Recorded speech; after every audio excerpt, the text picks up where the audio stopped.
Two things that happen now that is just astounding. Number one, the bulk of the Muslims have fled to a foreign land. Number two, two of the most promising men of their town have converted. And so this caused them to really come together and think about what they would do. And it is said that in the 7th year of the da'wah, all of the Qurashi tribes came together and discussed what needed to be done until they agreed we need to kill Muhammad. That's the only thing on their mind is to kill.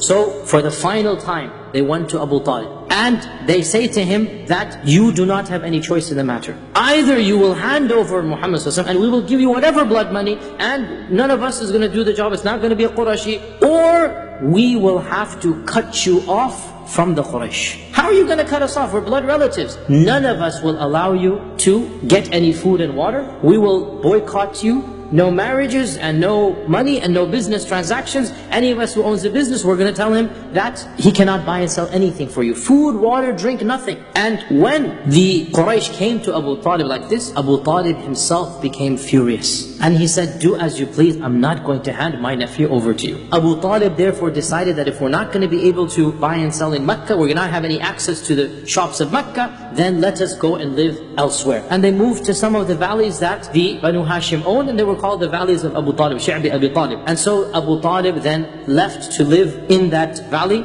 and every single person from the Banu Hashim and the Banu al-Muttalib, they voluntarily went into what is called the famous boycott. And in order to solidify this, the Quraysh came together and wrote a pact amongst themselves. What is the treaty? Nobody will buy and sell to the Banu Hashim. Nobody will marry into or from the Banu Hashim. Nobody will basically socialize with the Banu Hashim. So it is a boycott of an economic, a political, a social level. And they wrote a treaty and they hung it inside the Kaaba, and of course nobody entered the Kaaba. So they locked the door and it was inside the Kaaba. It is said that Bu'ayd ibn Amr was the one who wrote this treaty, and the Prophet made dua against him and his hand became paralyzed until he died. And so for 2 or 3 years they lived in this abandoned basically valley, eking out an existence, getting rainwater, eating from the shrubbery and the leaves. Bilal says that we began defecating like goats defecate. Droppings. Our droppings couldn't be told different from the goats. And one of their main sources of food was that every few weeks somebody felt sympathy for them and would send in some secret supplies into the valley. Otherwise, they eked out an existence. It is said that when they tried to go to the city, even when foreigners came, because foreigners are not under the boycott, during Hajj season, they're coming with supplies. Sometimes they try to sneak in some food.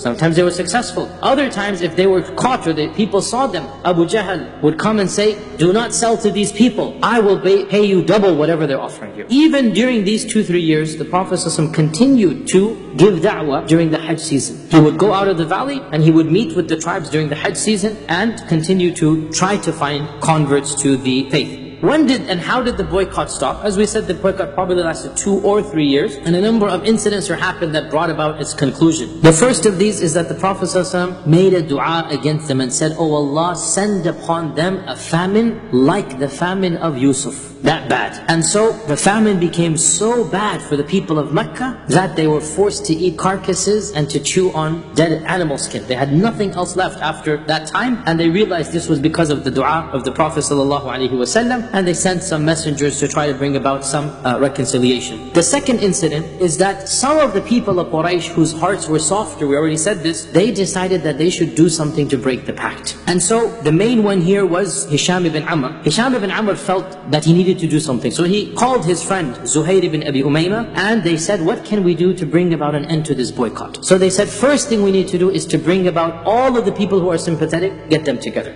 So they thought, who can they invite? And they invited Mut'im ibn Adi, number 1 on their list. Mut'im ibn Adi, let's bring him in. Abu al-Bukhtari ibn Hisham, other people, 3, 4, 5 people whom they knew did not like the boycott. And then they said, what can we do? What plan can we do? So Zuhair said, I have a plan. The next day, they went to the Kaaba and they all seated where they usually sit. Everyone goes to his place in this corner, that corner, that corner. So Zuhair stood up and he said, for how long are we going to starve our own kith and kin to death? Abu Jahl became furious. Who do you think you are? We all agreed to this treaty. So when he said this, Hisham stood up. No, I didn't agree. You agreed. This is your idea. What do you mean it's my idea? We had a meeting here. Mut'im stood up. No, we didn't. This was something you forced on us, right? I didn't force it on you, we all agreed. Then the fourth one, Abu al-Bukhtari stood up, right? So one by one, every single person planted strategically around the Nadi, is basically publicly challenging Abu Jahl. And so Abu Jahl realized something is wrong. People are just standing up one after the other. And he said, Wallahi, this is a plan that all of you have hatched. But of course they didn't confess to this,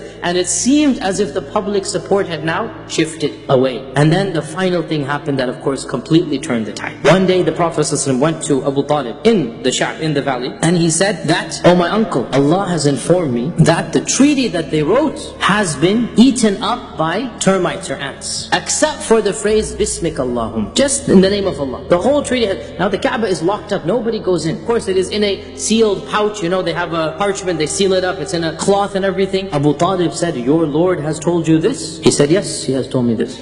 Abu Talib said, I will stake my whole case on this. He said, yes, stake it on this. So Abu Talib then, for the first time since the enactment of the treaty, marched back with the group of basically non-Muslims of the Banu Hashim, and he said, oh my people, let's forget about everything, let's just bring out this treaty and let's see if we can reach a negotiation and deal. So they became happy that maybe you're going to agree to hand over the Prophet. So they took out the treaty from it's still in the capsule or still in the cloth, right? And they put it here. Now Abu Talib said, my nephew has informed me that his Lord has told him that the treaty is no longer in existence. Everything has been eaten except Bismik Allahum. So my challenge to you is, Abu Talib stakes it all on his iman in the Prophet telling the truth. My challenge to you is, if that is the case, then let us be and we'll return to Mecca. And we'll ignore the whole incident basically. And if it's not, then I'll hand over him to you instantaneously. Do with him as you please. So they said, well, of course, it seems obvious to them. Why would that possibly harm them? And so they opened up the bag, they opened up the cloth, and lo and behold, there was no treaty except for the phrase Bismik Allahum. And they were infuriated. They said this is of the sihr or magic that he's done, but they couldn't do anything because the promise had been given, and therefore